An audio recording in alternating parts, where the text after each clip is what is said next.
So ఈ రోజున మహాశివరాత్రి పెదకల్లిపిల్లి రేవు కారికి వెళ్తుంటే అది ఆర్టీసీ బస్సు చాలా రష్గా ఉంది కాబట్టి కనీసం కిలోమీటర్ దొరకాలి.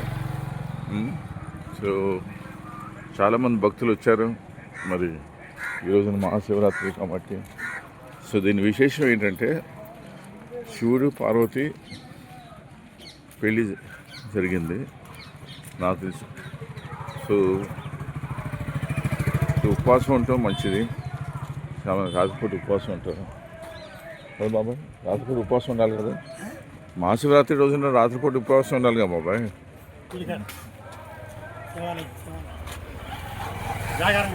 అవును అవును బాబాయ్. సో అవును కళ్యాణం చేస్తారు కదా, నేను చూశాను లేదు. అవును, అది హైదరాబాద్లో అది ఒక రోజంతా దుర్గానాగేశ్వర కూడా చూశాను. దుర్గానాగేశ్వర చూడలేదు కానీ అది హైదరాబాద్లో ఈ దీంతో మట్టితో చేస్తారన్నమాట. లింగం చేసి పూజ చేస్తారు. అది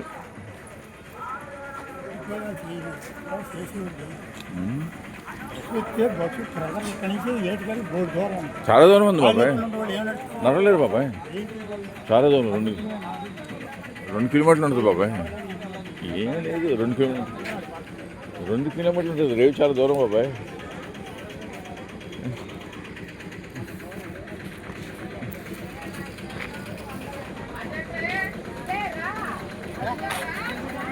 ఏంటి జనాలు పాపం నడవలేకపోయిన వాళ్ళు ఏం చేస్తారు? చూసారా, వచ్చే వాళ్ళకి ఇబ్బంది లేకుండా ఆపేసాం. మొత్తం వచ్చే వాళ్ళు రావట్లేదు బయటికి. అటు పక్కన జనాలు బేపత్తంగా ఉన్నారు. అవునా? ఆ రోడ్ అయితే బ్లాక్ అయిపోయింది, మంగళాపురం రోడ్డు. ఇది కూడా బ్లాక్ అయిపోయింది. పక్కన మళ్ళీ బస్ ఇటు పెట్టారు.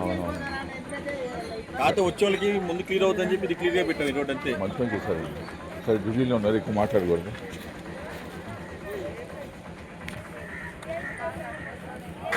సో ఆర్టీసీ వాళ్ళు మచిలీపట్నం నుంచి పెదకల్లిపిల్లికి బస్సులు వేశారు. ఇది సో భక్తులు చాలా దూరం నడవాలి రేవు కాడికి వెళ్ళాలంటే.